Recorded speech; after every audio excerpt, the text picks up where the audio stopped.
શરણ ભગવાને શિક્ષાપત્રીમાં જે નાની મોટી આજ્ઞાઓ કરી છે ને, ખટકો રાખવાનો એના ઉપર. અને જોજો આપણા જીવનમાં દુઃખ આવે છે ને, વિચારજો એ આજ્ઞામાં ભંગ થાય છે એટલે કંઈક દુઃખ આવે છે.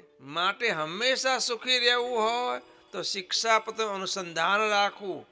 શરણ ભગવાને અંતર્ધાન થતા પૂર્વે સંતો ભક્તોને મહારાજે કહ્યું કે હે સંતો, હે ભક્તો, આ સુધી તો તમો સહુ કોઈ કાર્યની શરૂઆત કરવી હોય ને તો અમને પૂછીને કરતા. પણ હવે પછી અમે જ્યારે અંતર્ધાન થઈએ, આ મનુષ્ય રૂપ દેખાડતું બંધ કરીએ, ત્યાર પછી તમારે કોઈ પણ કાર્યની શરૂઆત કરવી હોય, પછી એ સત્સંગનું કાર્ય હોય કે તમારા વ્યવહારનું કાર્ય હોય, એ કાર્યની શરૂઆત કરવી હોય તો અમારી લખેલી આ શિક્ષાપત્રી એને પૂછીને કરજો.